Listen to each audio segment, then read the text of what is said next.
So Gualdi just getting a little bit of water, pouring it over himself. It is getting more intense, the weather this afternoon. After last night it rained, it meant that it was a little bit fresher this morning. But now you're getting that intensity of heat and the altitude and everything combined.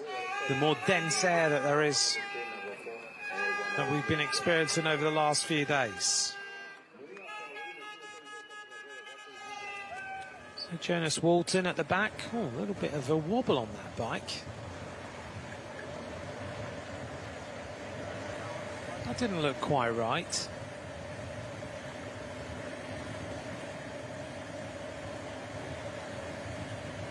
Why, but his bike was kind of moving around underneath him there.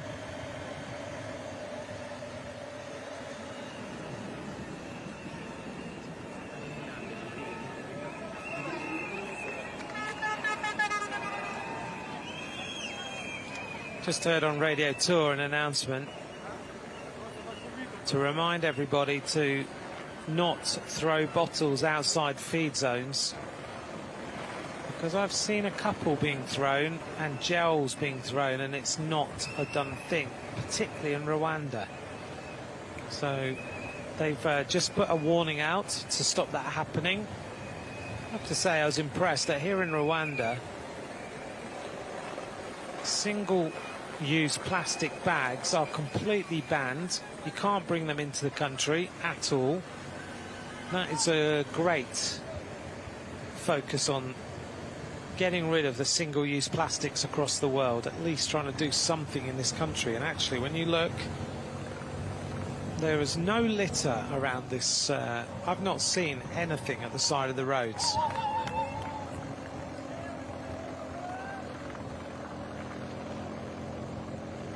And so many other countries in the world, you have to, you just look and you can see plastic bags and everything. You don't see them here, and it's not that this area has been tidied up.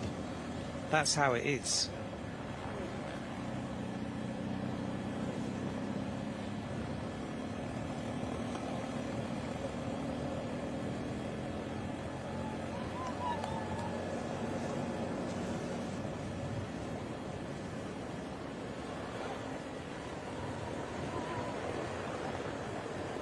Almost at the bottom of Kigali Gulf again. Less than we're just about 2 kilometres there till we reach there again.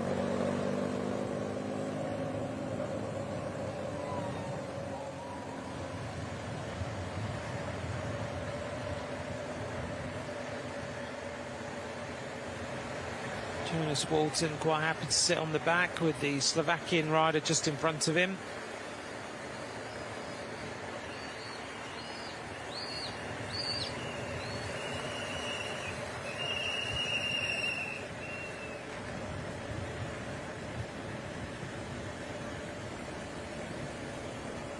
Let's see what sort of damage Kigali Gulf does this time.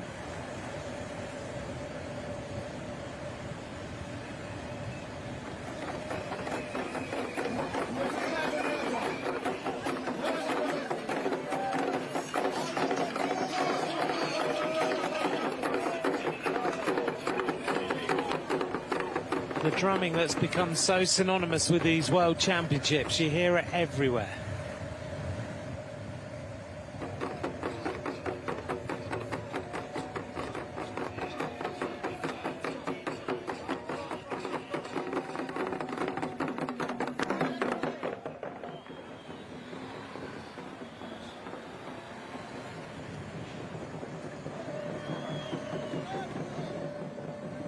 Belgium carry on with their pacemaking.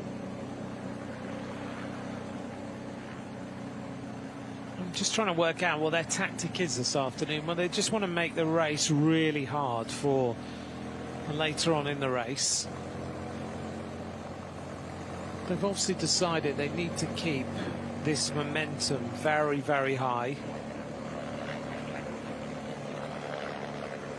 They've got Jana Widar, who rides for the Lotto team.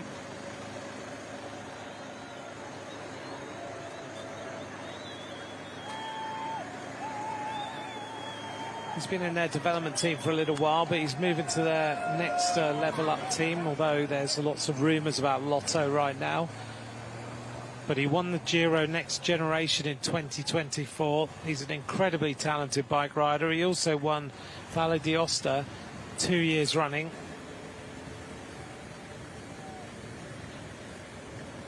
He's also won the Under-23 Liège-Bastogne-Liège, the Under-23 Flèche Ardennaise. He's an incredible bike rider, and he is potentially Belgium's winner of today.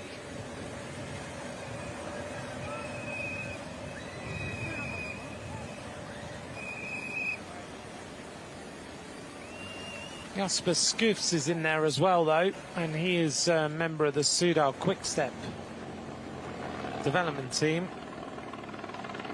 So Jasper Schoofs could be another rider. He's finished 9th in Valle d'Aosta. He's won a number of bike races. He just finished 4th in Chrono Challenge Lendelede. He rode well in the Tour de l'Avenir, a top 25 place there. He was top 10 in Valle d'Aosta, and he finished all of the other big races of the season. So Jasper Schoofs is another possibility for today.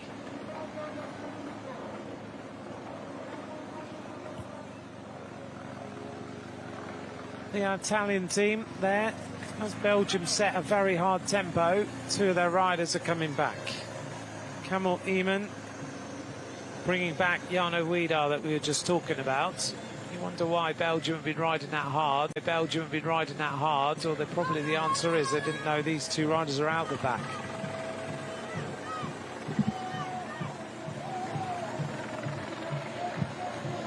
Jarno Wiedar looks around, little nods, wearing number 16, there he is, very, very comfortable. Doesn't seem to be having any issues today with the way he's riding.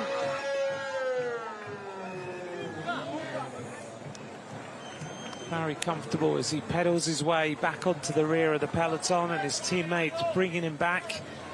So Kamil Eman is going to bring him right to the front of the race. Without the race radios, though, the 3 Belgian riders on the front have no idea that the pace they're setting is going to make life a little difficult for Jarno Wiedar this afternoon.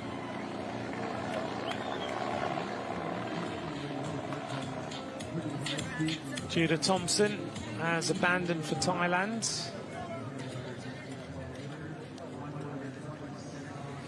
He's got an appropriate number for abandoning.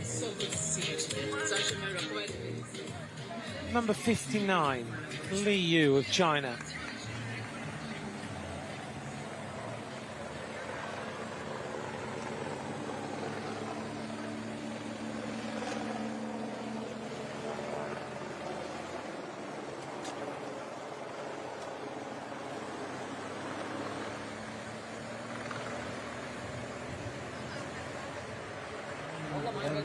That's a shame for Al-Ahly.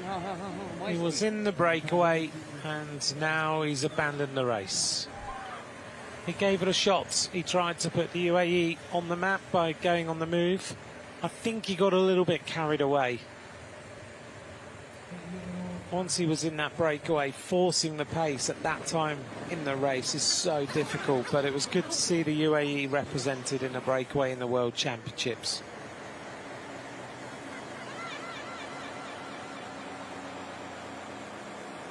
Through the feed zone, riders trying to get as much water on board as they possibly can. Got to be a mix of water and electrolytes for today's race, so that those electrolytes help with the absorption of the water, not just pure water all the time. But the riders also will be taking some carbs in their bottles, trying to supplement the gels they've got. But in this sort of heat, it's very, very fine line between being a little bit sick after taking so much water, gels and everything else on board, and being absolutely fine. This is Louis Leydart, number 4, coming back into the race.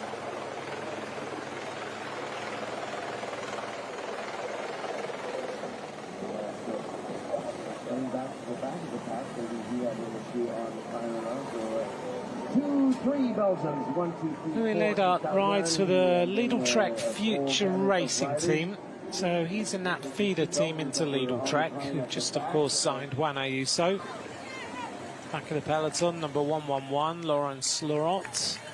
Rider for Uganda, still there, still sitting in the wheels, doing a good job.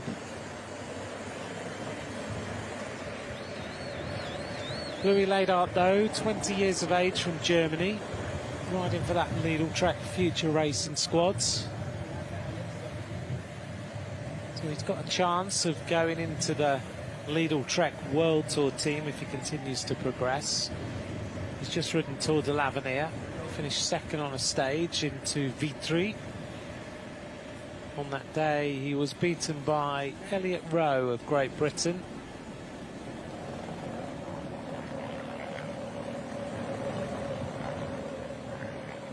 Still the peloton led by Belgium this afternoon. If you'd like to get in touch, at Ant McCrossan at UCI_cycling is where you can get us during these World Championships.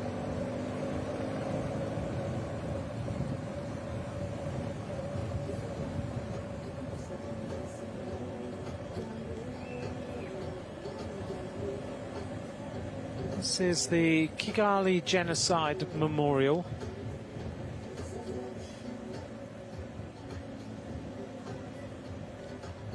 A very important memorial in this region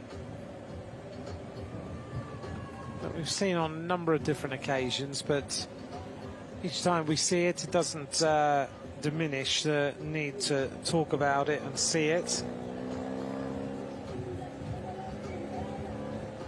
That genocide memorial, just about 6 kilometers from where we are right now.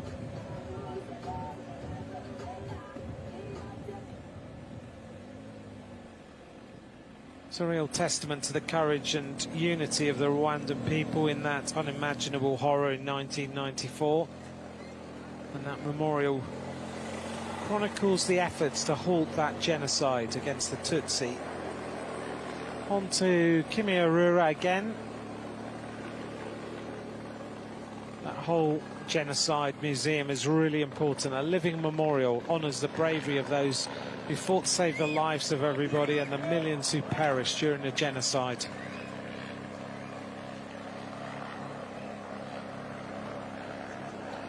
A problem at the back for the Algerian rider, Oussama Mamouni.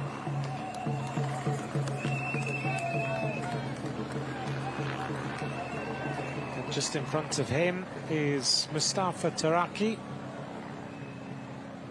When you start to feel the pace, you really feel the pace on this course. So still Belgium pushing the tempo. Mamouni of Algeria going out the back, 22 years of age, here in this under-23 World Road Race Championship.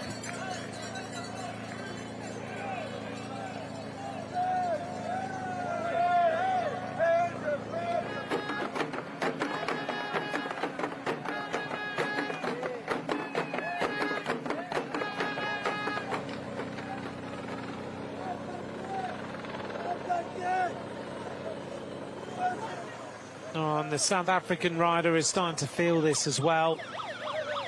This is Joshua Dyke. He's not enjoying this climb at all. And his teammate is also starting to suffer on the left-hand side at the back as well. Warren Moolman is feeling the pace. And some of the fans enjoying the fact that if you cheer the riders on a bit, they go a little bit quicker and they get themselves back in the race.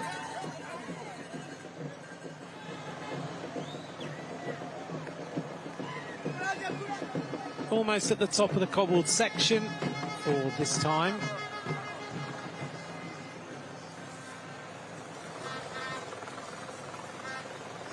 We reach the top at 121.9. Oh, big problem here. And Chain has got completely caught up. This is Kadbatar. And so much time, so many times this happens now, doesn't it? Where the chain comes off, drops in the middle, completely blocked, and there's nothing you can do except stop.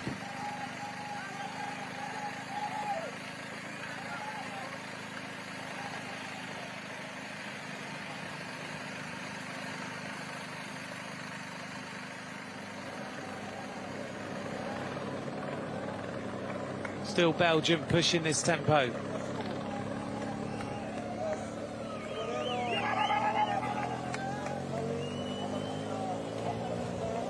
They've really taken this on. Is this the right tactic for the afternoon?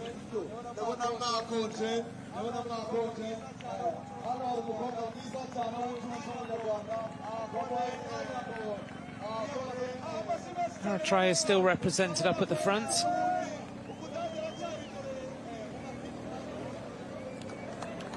Riders now getting to the end of their training for the World Championship on Sunday for the men's road race. This is Alouani of Morocco. He's lasted a fair time and now he's getting dropped. Remco Evenepoel has just finished his preparation with a distance of 163 kilometres, 4.5-hour ride, and he's just said on his details of that ride, his log of the ride, actually one of the most beautiful training laps I've ever done. One of the big bits of news from yesterday, for those of you just fans of cycling and watch everything, is that the UCI Mountain Bike World Championships are going to Durango on the 40th anniversary of the first edition. They're going there in 2030. Can you imagine how big that's going to be in Durango? Mountain biking, it's going to be unbelievable. The end of this lap then. We're coming up to complete our next lap and we'll have 8 laps of racing to go.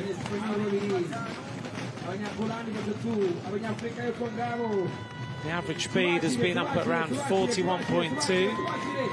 And Belgium are the team responsible for making that happen. 8 laps to go, just over an hour of racing covered. The average speed as we approach here, we'll take a look at what it's going to be. Belgium cross the line first at the front of this peloton of riders. 8 laps of racing to go. The average speed is 41.213 kilometres an hour. And in terms of the number of riders who are in the peloton, still at this point in the race, 79 riders remain.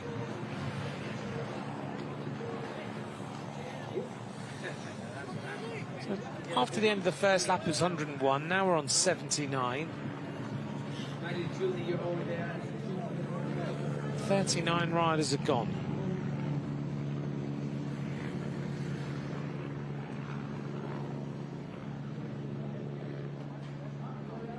There's the stats for you on the right-hand side.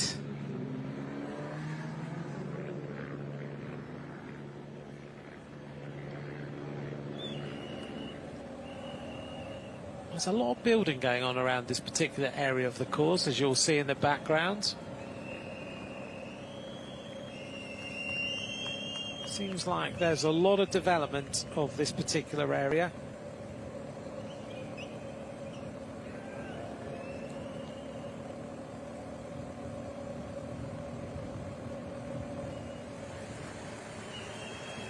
Here's a group of riders trying to make their way back into the race, having been distanced a little while ago. Includes Jonas Walton, the Canadian.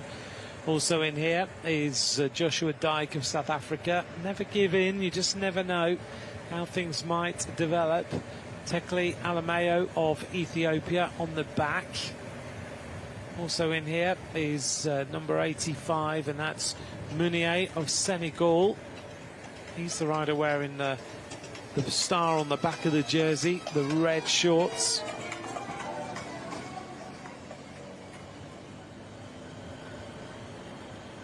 Amahoro Stadium means peace in Kinyarwanda, expanded now to 45,000 seats. And this stadium so famous for sheltering thousands of civilians during the genocide of 1994. It was used by the United Nations at that particular time. First hour racing, 42.3 kilometres an hour. It's a fast tempo in this men's under-23 road race. We're now at the distance of what we saw the juniors rides earlier on today.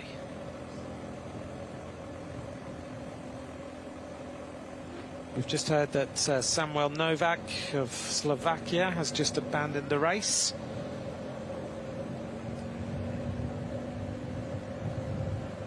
And a problem here for the German.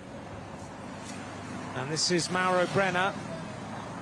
It's amazing how many riders are dropping chains, isn't it? So Mauro Brenner taking an eternity to get this chain back on, and sometimes you just cannot see how it can go back on. Brenner gets back it underway. Rides for the team of Lotto Kernhaus. National under-23 German champion in 2025. Rode the Tour de l'Avenir recently, but didn't finish stage 5 into Teen. Mauro Brenner getting going. His brother is Marco Brenner. Marco rides for Tudor Pro Cycling.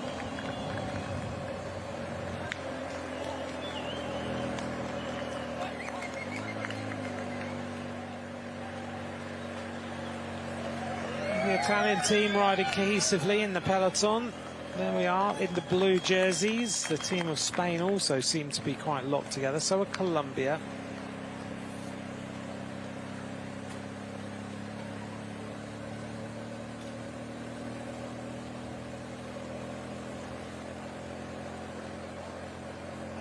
Seems like this race is firing on all cylinders right now. Everybody is pretty much flat out. Still, it is Team Rex. It's a monster effort on the front of this peloton by this rider. Just dragging the race out. And another problem here for one of the riders from France. So the Frenchman gets going. It's a little bit like Maxime de Combe trying to come back.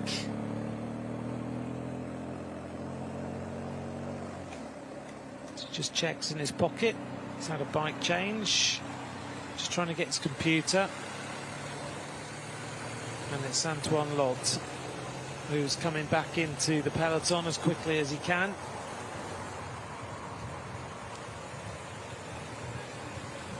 For Decathlon, their development team, but next year he'll ride for the newly named team of Decathlon, CMA CGM. That's going to be a mouthful during the Tour de France, isn't it? It's funny though, you don't see CMA CGM anywhere until they name a cycling team, and then you see them everywhere.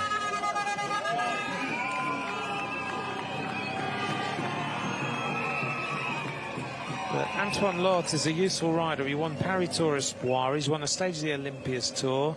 He won the overall in the Olympias Tour this season. He won the points jersey in Tour de Eure-et-Loire, and also was the third place rider in the under-23 National Road Race Championship. 64 kilometers an hour downhill. Ourselves into this next turn.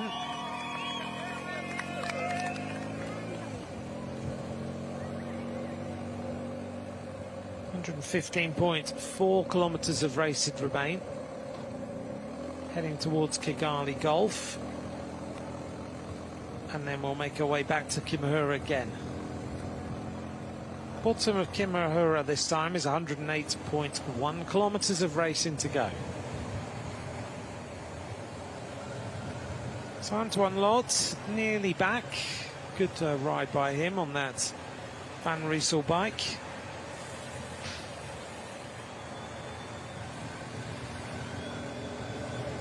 He's measured that effort nicely, just riding steadily back in so he doesn't go over the threshold too much.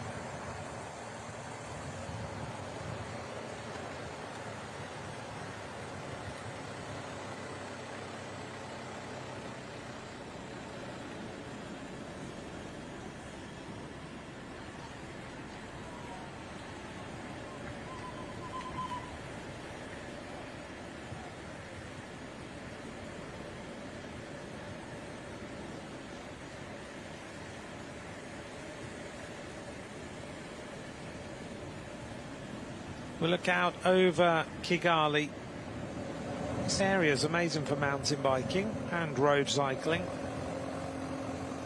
Forest trails around the Nyungwe to the volcanic slopes in the Volcanoes National Park for mountain biking. Gravel riding as well. Thousands of kilometres of rural roads and dirt tracks. It's rapidly growing in Rwanda. There's a race around Rwanda, self-supported ultra-endurance race, which is a gravel cycling event. And also, if you're out and about here, the Congo Nile Trail, a 227-kilometre trail along Lake Kivu with 6 distinct stages. Amazing scenery, you can ride around there.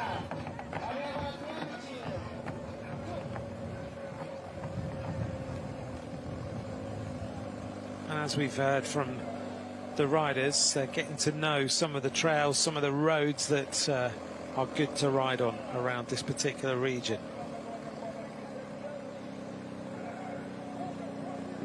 Earlier this year, of course, the UCI opened 2 World Cycling Centre satellites in Musanze and Bugesera. They're in different landscapes to give athletes and teams a chance to train in environments while taking on the varied routes around here. And riders who come to Kigali always want to ride the Mur de Kigali.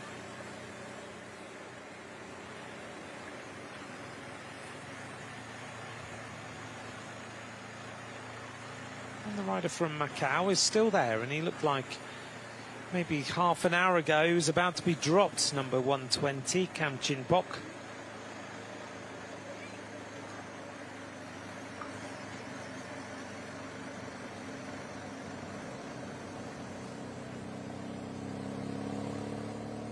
Kam Chin-pok riding for Macau, 22 years of age. He's the national champion of Macau. He's ridden a lot of races, mainly in China during this season, and the Asian Continental Championships as well.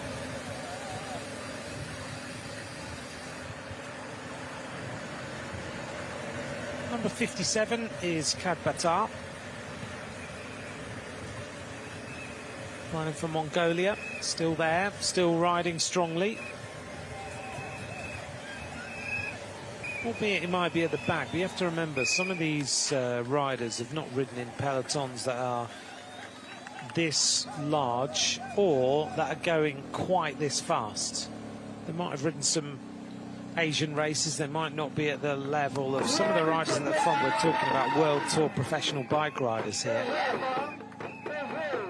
So this is a unique and new experience for a lot of these African riders, and some of them are dealing with it really, really well. And it's good to see that we've seen Biniam Girmay win a medal here before in this championship, but it's good to see a number of other riders from Africa who are dealing with the altitude, the heat, the terrain, and the speed that is being set by the riders in this group.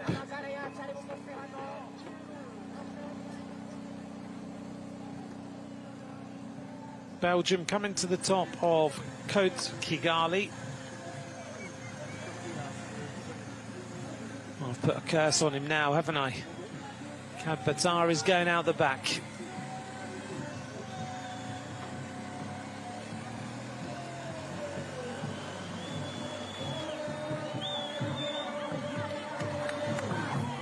This is Derek Chevalier from Belize, number 84. See all the photographers sitting down there on this climb, trying to get the best photos they can get.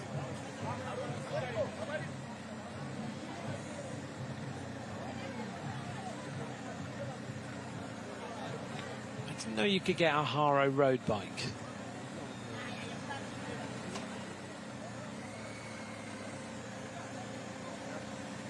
Didn't Haro, who used to be one of the most famous BMX brands in the world?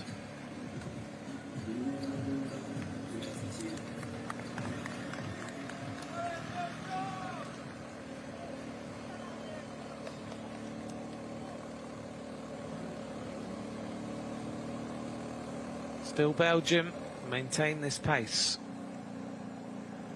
Yeah, who knew that Haro did road bikes? Now that I've seen them, they look nice, don't they?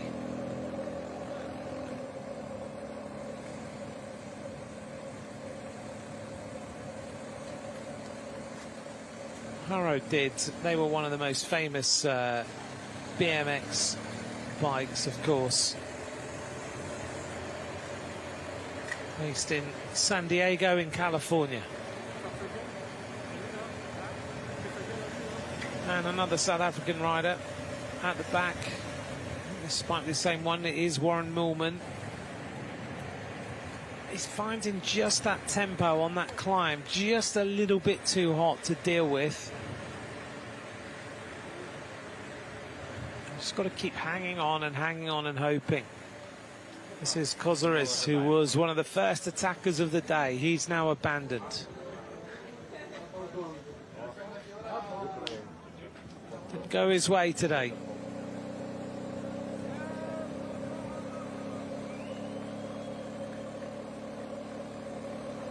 Can Belgium keep this going all day? It's still a few hours of racing to go. We think well over 2 hours, nearly 3 hours of racing left. And it's riders who are prepared to just sit in here. Hamish Mackenzie, for example, number 45 that you can see there, just towards the back. Mackenzie's having a really quiet time, just sitting, waiting.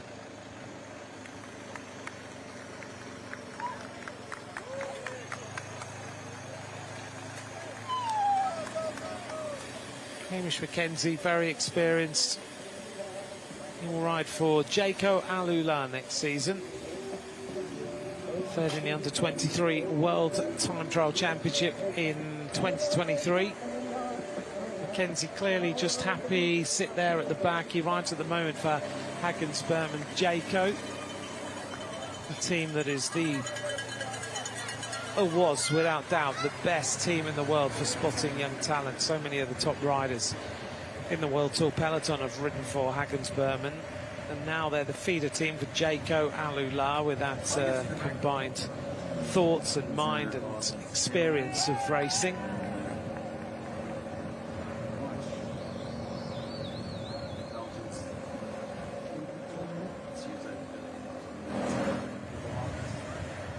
Mackenzie, 21 years of age, wears number 45, second in the Oceania Continental Championships in 2023.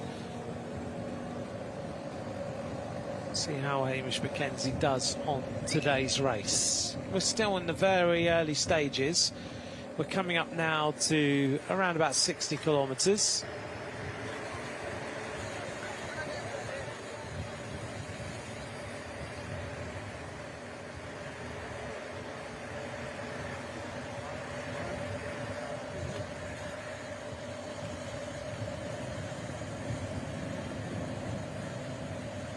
We saw early on Jorge Blas Diaz dropping the flag on the race start. He's the president of the Dominican Cycling Federation, and he was recognised yesterday for his role in the development of cycling at national and regional level in his particular area.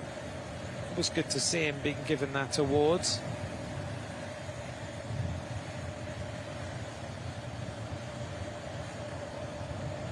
So the Macau rider on the back of the group.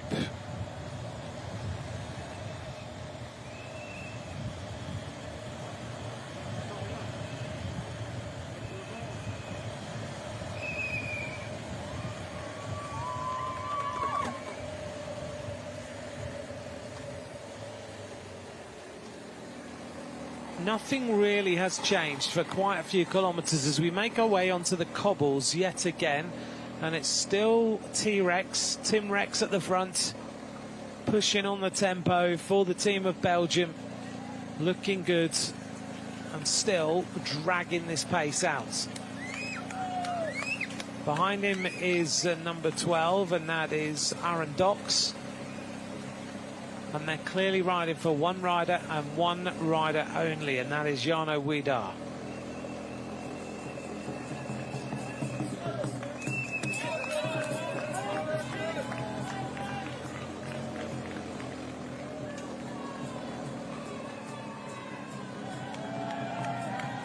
Going out the back now is Joshua Dyke of South Africa. You just feel like you want to give him a push and keep him on the back of that peloton, don't you? Now we get a bit of a move. One rider trying to keep his pace up alongside the Belgian riders who are really at home on these cobbles. This is the Rwandan rider who is going to be distanced now. Tuizere. Etienne Tuizere is dropped.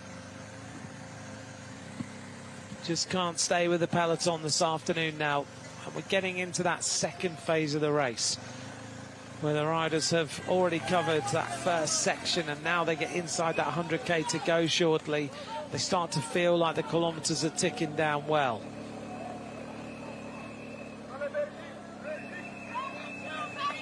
So still the push of the pace. Dutch House is on the right-hand side of this climb. The Rwandan flags are flying as always. Belgium continue to keep the throttle on. Two South African riders trying to keep each other company at the back here. Warren Millman wearing number 78.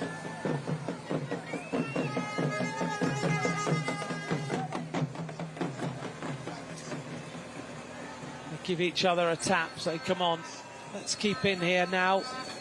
Let's keep this going. That's what teammates are all about. Joshua Dyke maybe coming to his last moment in this peloton.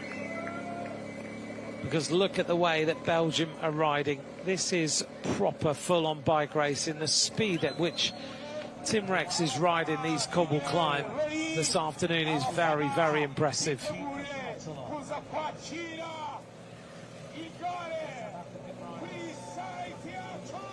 Spain are represented up towards the front. Slovenia there on the left in that green coloured kit.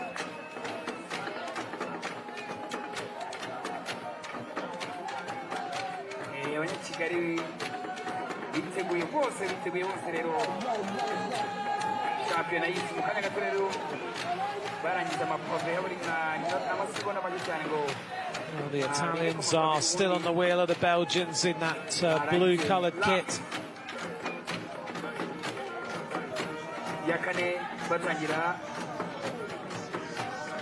Ecuador represented up towards the front as well.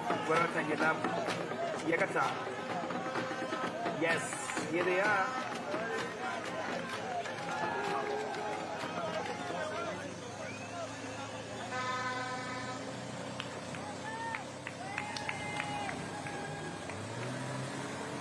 Oh, and this is hurting now.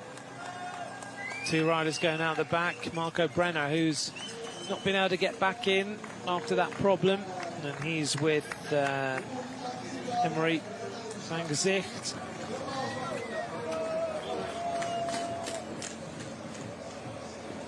Brenner asking for the team car again. We come up to complete another lap.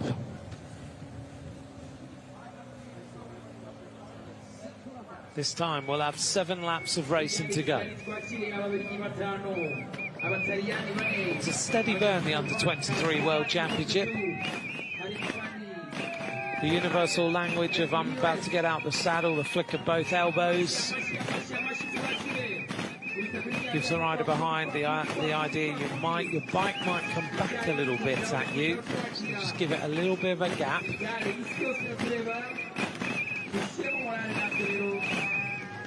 Italians having a little chat at the side of the road.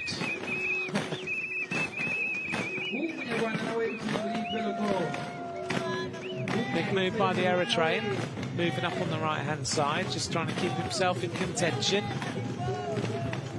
So let's take a look at the average speed again this time, see how things have developed. 7 laps of racing now remain in this Under-23 World Road Race Championship. An hour and a half of racing coming up. At the end of this lap, it's Pietro Matteo of Italy who leads across the line ahead of Tim Rex and Jasper Schutz. 41.061 kilometres an hour now.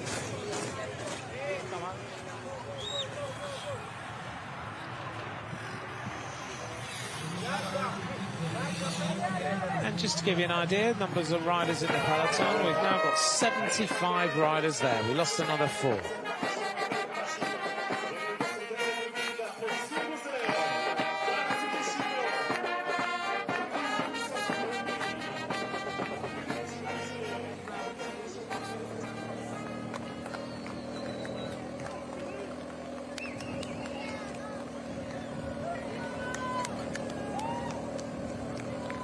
Bottle being thrown to some fans at the side of the road there, and some more on the other side.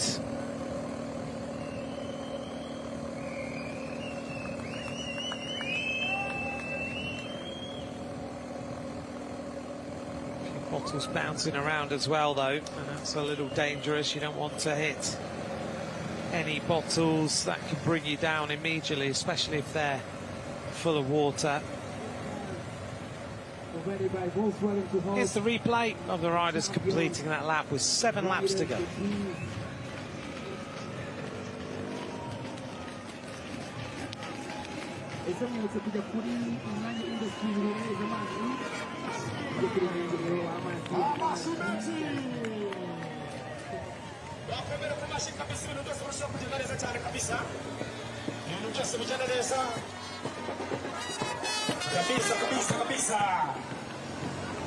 After this race, we only have 3 titles left to decide. We've got tomorrow's racing. We'll be starting again early tomorrow with various bits of action. The men's elite races on Sunday starts at 9:45 in the morning local time.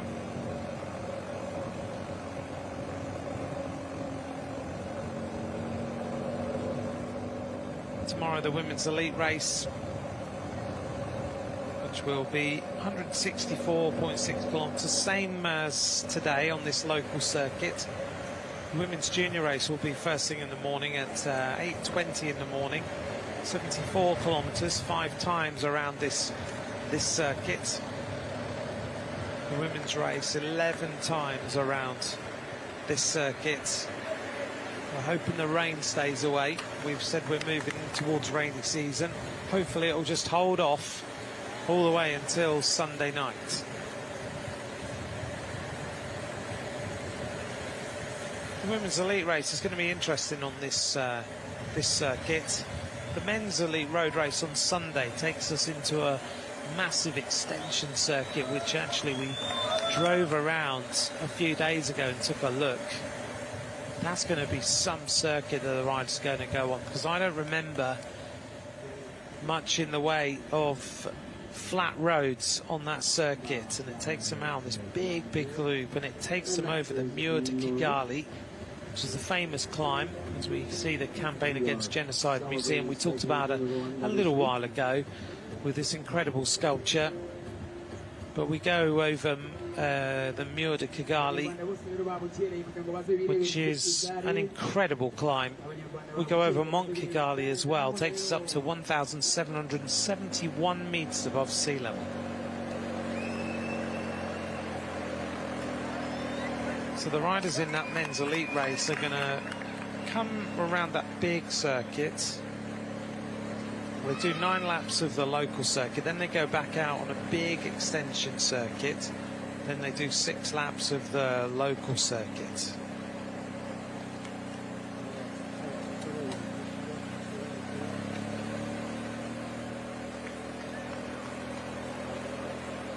This is the lineup of the Spanish team.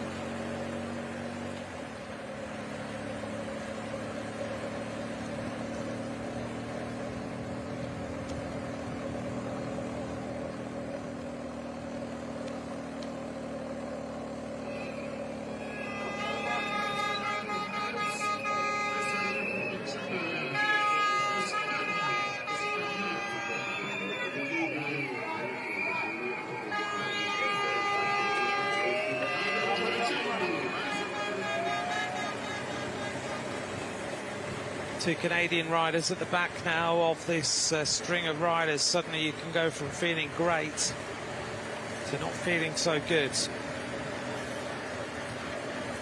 Well, we saw Harry Hudson earlier on, and we wondered what his next steps are going to be, and they've just been announced. Lidl Trek have announced that he is going to be riding for Lidl Trek Future Racing.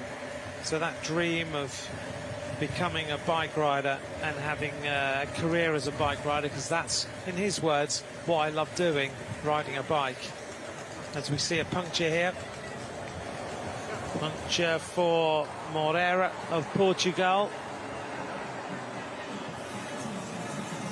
And there's nothing he can do, he can't really ride on it. It's so gone down so quickly. So Harry Hudson has signed for Lidl Trek Future Racing, the feeder team of Lidl Trek. They've got their hands on him straight away.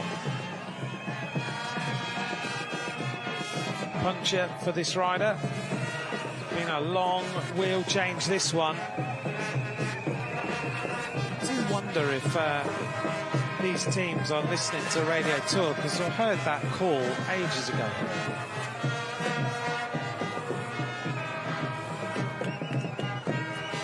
This is a slow wheel change, very slow wheel change.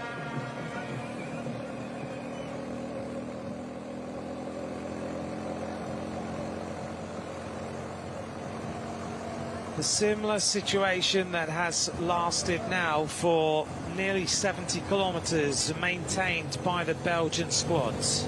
This race, 164.6 kilometres, and Belgium, pretty much since the start, have been on the front of the peloton. They brought the breakaway back that started early, and since then they've just ridden a team time trial, predominantly led by T-Rex on the front. This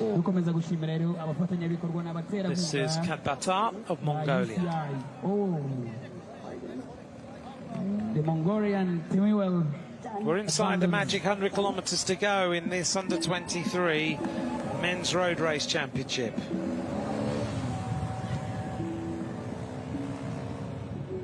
Nawe baragushimira rero cyane ko bitenyemuzi yose ya Fergusi Rwanda.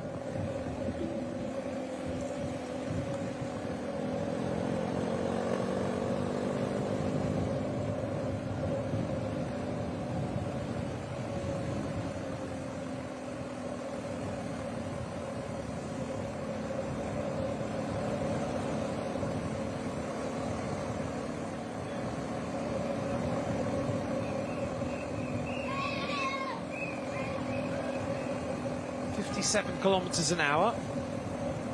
We've got 7 laps of racing to go. We're heading towards Kigali Gulf for the next time. We're going to get there in 1.6 kilometres, go up Kigali Gulf and head towards Kimihurura for the completion of the next lap. I wonder when another nation will start to challenge Belgium for this lead. I would imagine around about 60k to go. They're probably going to let that happen until then.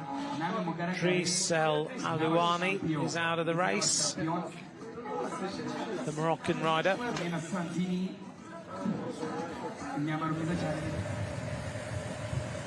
He was the sole representative of Morocco. He's now gone. Warren Millman still on the back. In front of him is number 117, Jonas Walton, who's been there. It looks to me like he's having one of those days where you are just nailed to the road and you're doing everything you can to ride through it. Australian Zach Marriage just dodging around at the back, wearing number 44. Greenwood and Mackenzie are his teammates. There he is, number 44 in the camera. Zach Marriage. Pilders his way up the outside. He's going well, you can tell that. He just looks comfortable this afternoon. Seems to be just dealing with this race, doing whatever he wants.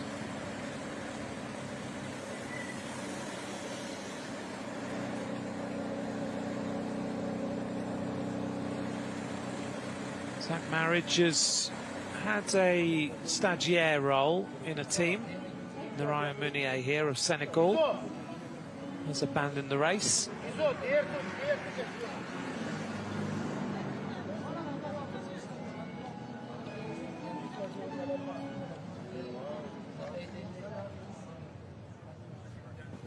An abandon here as well of Martin Barter.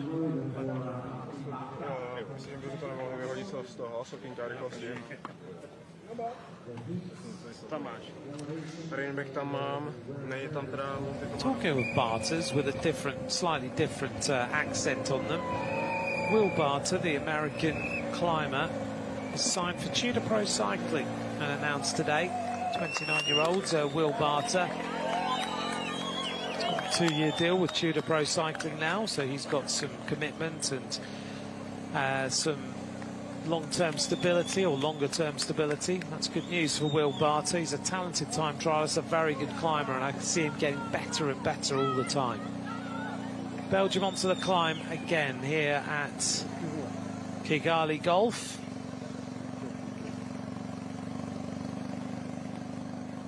They must feel good. It must be a nice sight for Jarno Wiedaar to be looking at his entire team on the front, looking after him. Just been able to ride in the wheels, and the team basically taking everything on as we're inside that magic 100 kilometres to go. Still a lot of laps left, but at the moment everything is going their way. They seem to have the entire race under control.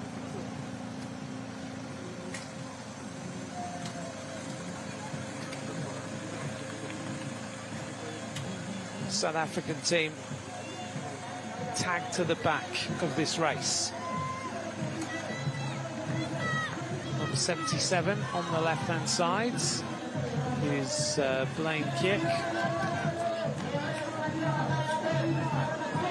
He won the Grand Prix de Tourteron in France, also finished second in Prix de Frière. There's been a lot of races in France this season, 43 racing days. Guys at the front is just stupendous. Just look at how everyone here Will is Piat suffering. is out, and also out now is Samuel Couture of Canada. He's out of the race as well. Early in this race, the Italians are enjoying the ride. They're sitting back and they've been looking at each other. See the detail in that skin suit while we take a look at him there.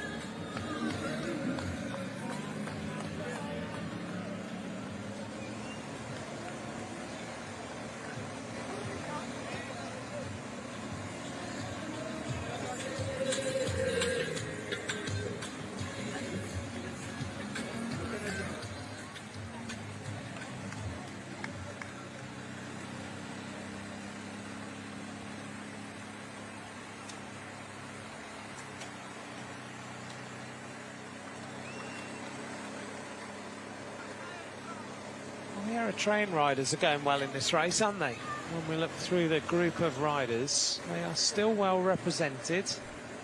And I'm just taking a quick look. Macau still represented. South Africa, Germany, Slovakia, Uzbekistan, USA. Uruguay still got riders in the front group. South Africa, Andorra as well. Eritrea.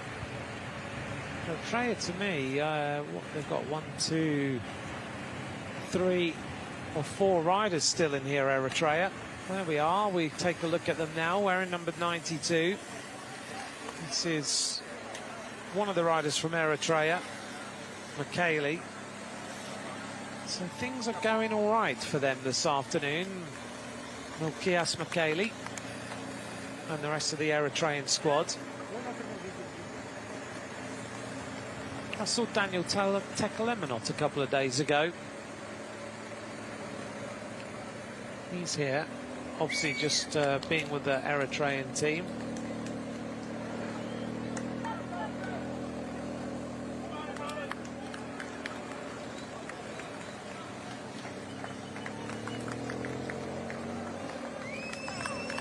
Daniel Tekelemenot, who was a pro until, what, 2018? He finished his career with Cofidis.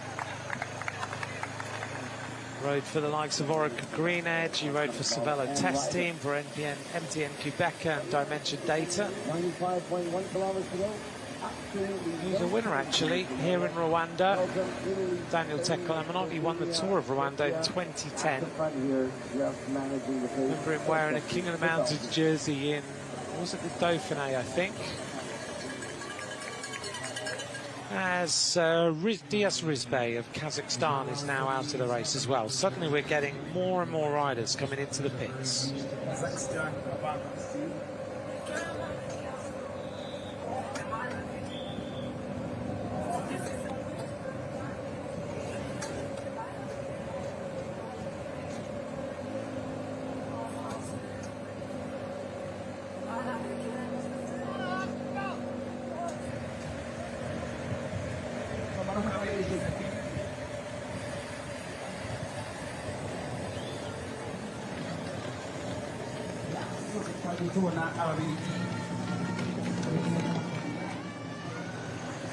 Back of the peloton, Ethiopia still represented here with number 86, Tekla Alameo. It's going well, isn't he? Bearing in mind, we are a long way in now to this World Championship. We're 70 kilometres into this race. They've lost Tesfaye, but they've still got two riders here in Haile Mariam and Alameo at the back. So you've got to be impressed at the way that these African riders are staying in this under-23 road race championship, because it's not been easy so far. This pace is relentless. It is one of those paces which really does destroy the legs.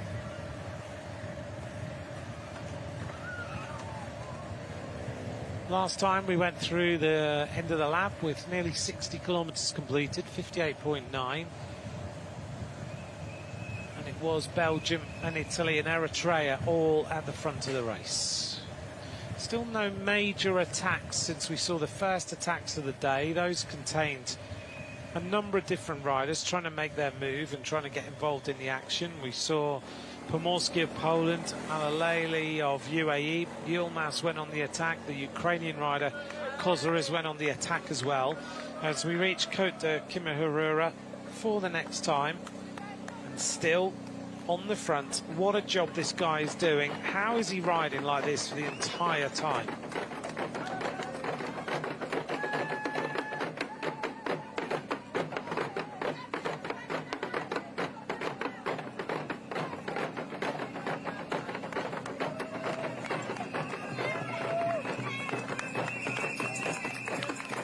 The traditional drums, I do love the way that they've got all their t-shirts printed and everything is really detailed. There's a lovely shot across the cobbles to give you an idea of just how rough this surface is.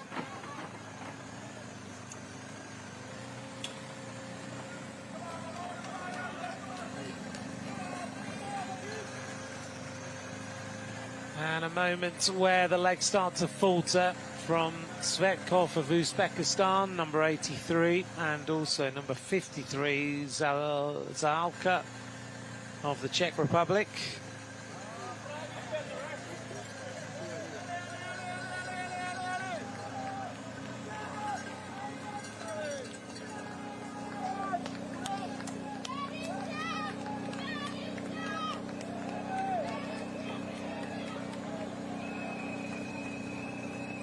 Well, yesterday in other cycling news, as we see Belgium going to the top,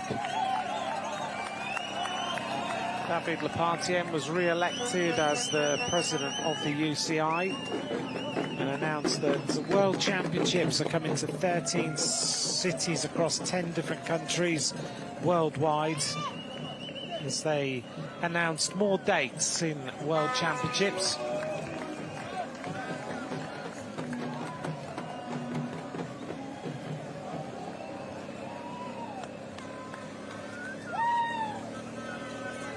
We saw Federica Venturelli riding well the last few days. She's now just been announced with the UAE development team for UAE Team ADQ.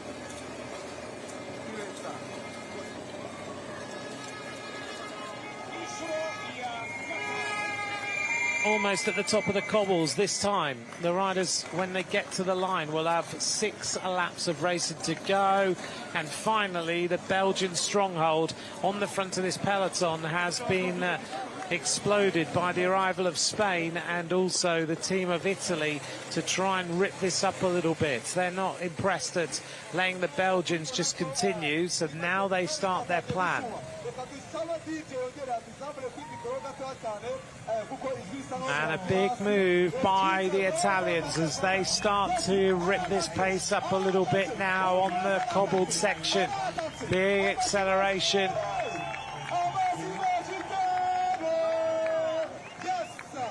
That was a very, very big move. Suddenly, we get a long, long stretch of this pace.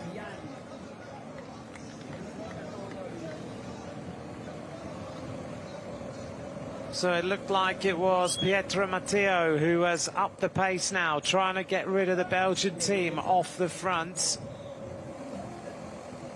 Big explosion of tempo.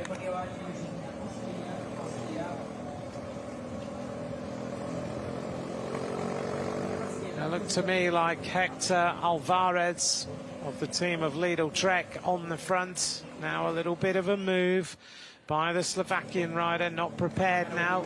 Big attack of France, so number of riders want to try and break the will of the Belgian team this time. We come up to the line.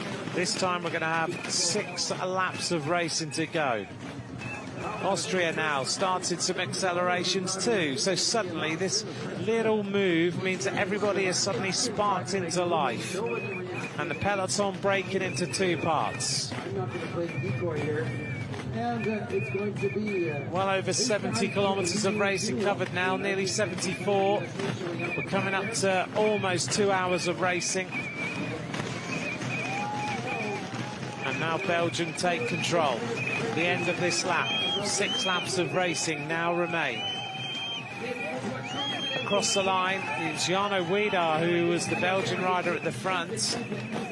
Average speed 41.079, so they've speeded up a little bit on that lap. And everybody taking a big deep breath. The peloton looks like it's coming back together, which would mean we have ended up with 63 riders left, 64 riders left. In fact, one more rider will probably come across. 65 riders. We've lost 10 that time in the main bulk of the peloton.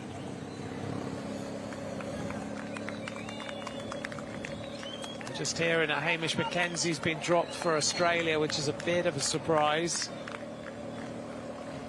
And I'm just taking a look. I've just seen Hamish Mackenzie just go past my commentary position. Significant margin down on the rest of the peloton.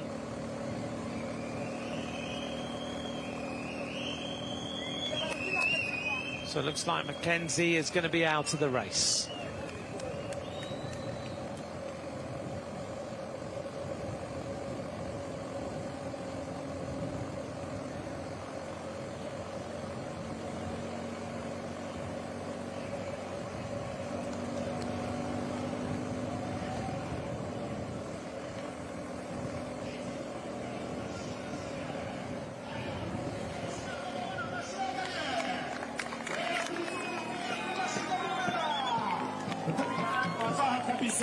So Belgium take over after that little acceleration.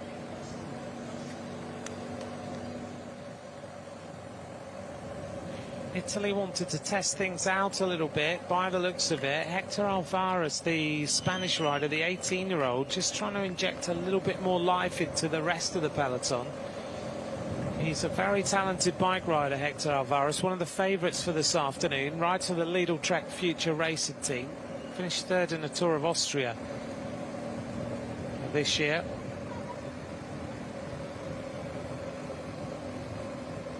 Alvarez has done a lot of racing this season, 40 race days, which for a young rider is a lot. He comes from Benidorm.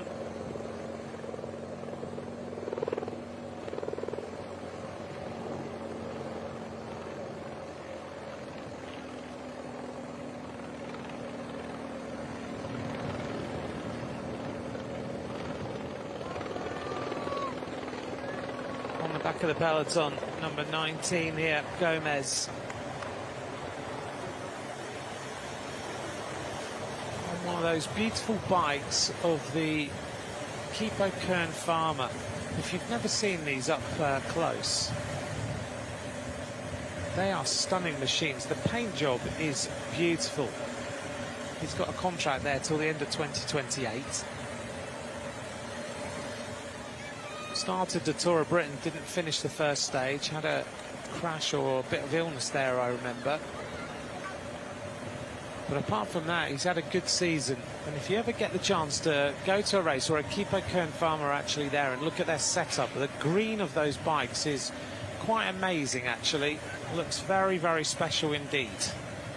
87.5 kilometres now remain on this race. 66 kilometres an hour downhill with the Belgian team in control.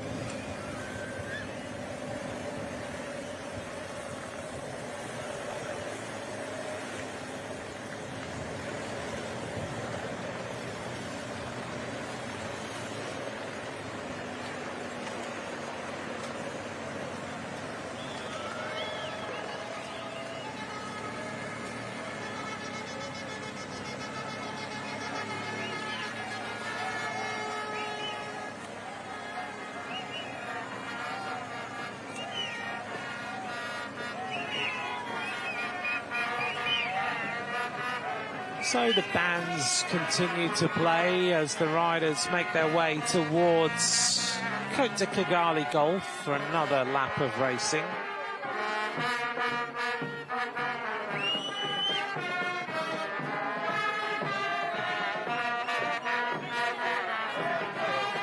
I can imagine by the end of the afternoon they're going to be pretty tired. They've been playing since 8 o'clock this morning, every time the riders go past. What the lips would be like by the end of the day. 28 degrees it is now, 11 kilometre an hour winds. The wind's picked up just a little bit. It's been a fast day, not a problem here for Jasper Schoofs of Belgium. He needs a team car. The team car is coming up. Jasper Schoofs, here comes the Belgian team car. And of course they don't have race radios, so they can only just go back and chat, and that's not so easy to do when the tempo has been as high as it has been all day. It's a bottle, but these riders are so experienced. Jasper Schoofs here rides for the Soudal Quick-Step development team. You can see he's on the specialised bike there as we head towards Côte de Kigali. So things have not really changed since that first attack of the day was brought back, and Belgium have been on the front for, what, 60 kilometres, I think, now, as the crowds get bigger at the side of the road. The sun is out, it's hot, it's getting warmer, and thanks for joining me for a little bit. Rochelle Gilmore, how is it out there? Well, like you said, Anthony, it is really, really hot, and that's why you see the team director cars are giving the athletes ice to put down. Try and keep their core temperature lower just to conserve a bit of energy that they might use later in the race. But it's a strange type of heat here. It just really knocks you about. Yeah. And a lot of the athletes have said that it's hard to acclimatise to this heat, even though it might only be 30 degrees. It's a different heavy type of heat. It feels really heavy, doesn't it, when you're outside? I don't know what it is. Yeah, it's super hard to breathe as well. Obviously, we're at altitude at 1,500 metres, but it seems to have an additional challenge to it with the thickness of the air. Now, you've been outside for the day. You've had some meetings, as always. You're always busy. And you've been doing what you need to do out and about. But I'm really thankful for you joining us this afternoon for a little bit. How is the atmosphere out there? Because it does look like all the fans are out again. The atmosphere is growing, and it's another great championship day. Well, in the vicinity of the start-finish, the finish line where we are here, it's nearly impossible to have a conversation with somebody because the drums are going, the atmosphere, it's loud, and it's impossible to have a conversation, or you have to use your voice. Normally I lose my voice when I'm commentating hours and hours, but when you're out and about here in Rwanda around the finish line, if you're trying to talk to somebody, you actually have to yell at them because everybody's so excited, everybody's smiling, happy, dancing. So the atmosphere is absolutely unbelievable out there. I'm really happy to be tuning into this men's under-23 road race for a little bit. And they'll be racing 11 laps of this circuit, the same as the elite women will race tomorrow. me, myself, well, I've been out there on a bike, and it is a tougher course than it looks on TV or on a profile or piece of paper. It's got beautifully smooth roads, been resurfaced especially for this championship, and then it's got that very, very, very hard cobbled climb coming into the finish. So it's technically a difficult course for these riders, especially over the, the distance might be a little bit shorter than they do in other races, but here at the World Championships in Rwanda, this will certainly be a super taxing race, which begs the question of Belgium.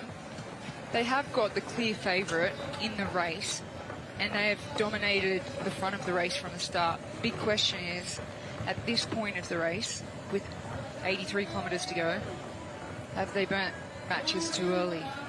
That's the only question. But they have, they look pretty relaxed, sitting in a line, and, they've had one teammate just do a huge, huge job. So it looks like everything's going to plan, and they look confident coming in as race leaders and taking control of the race. Let's hope all of their riders manage with the climate here and the distance of the race.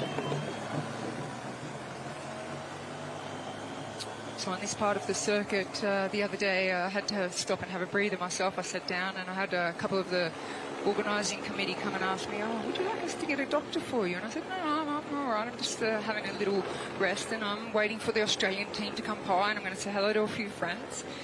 And we got chatting, and the locals here are just so enthusiastic about cycling. It's incredible. Everyone you speak to, they're so happy to have the World Championships here, and they want to be helpful. They're actually wearing T-shirts that say, please ask me, and it's written right across their back. So it's just to give you a little bit of perspective, if you haven't been able to make it to this year's World Championships, it's probably something we've never experienced before in terms of the organisation. So the UCI here at the World Championships have been very, very particular about riders using these cars as a way back to the peloton, particularly more than in other races. So riders have to be very, very careful if they go back to the team car not to use any slipstream assistance from the follow vehicles.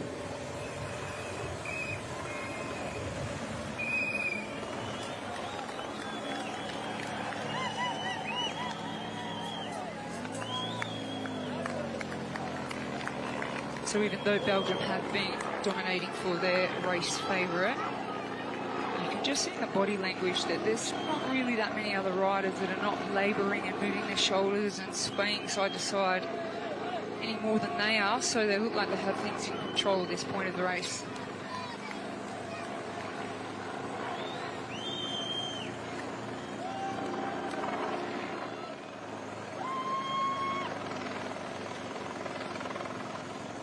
Oh, an attack coming now from the Italian.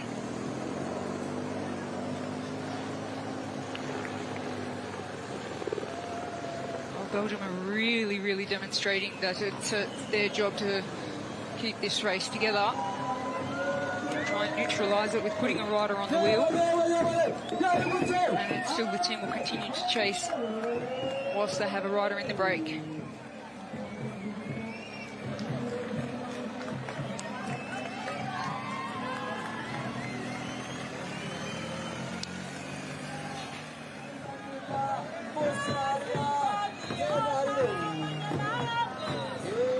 So Rochelle, two riders making their move now.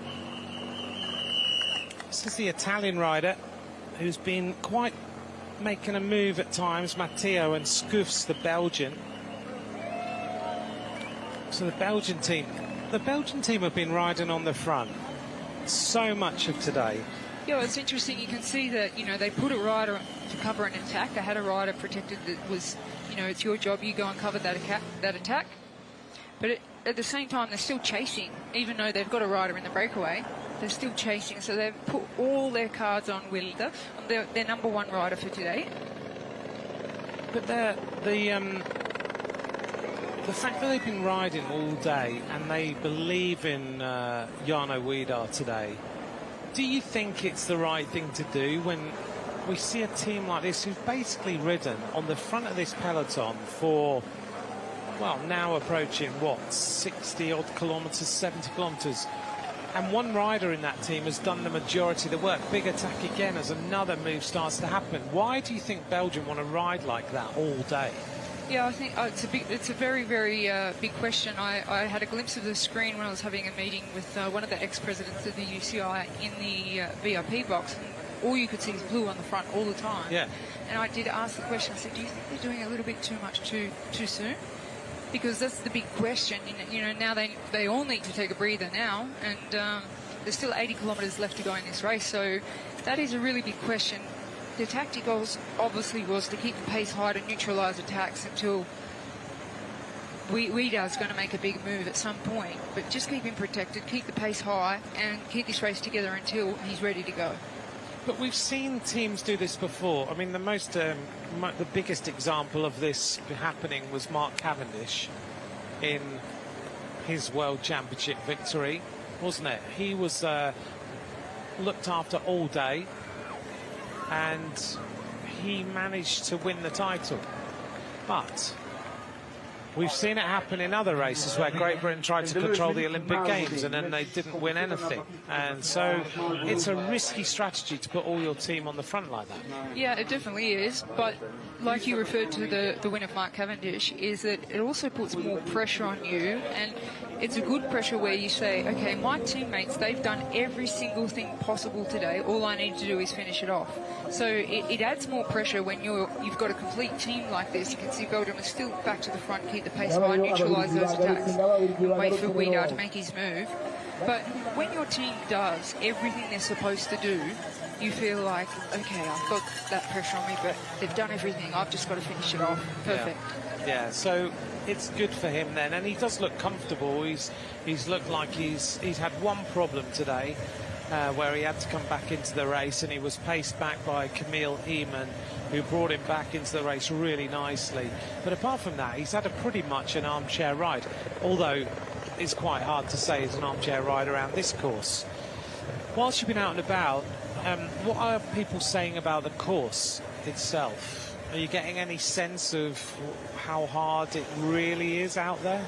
A lot harder than anybody anticipated before actually coming and not even saying riding it, but riding it at race pace over race distance. So if you look at it on paper, or you ride a lap, or you study the science of road surface, all the technicalities and the scientific elements, the climate, all that kind of thing.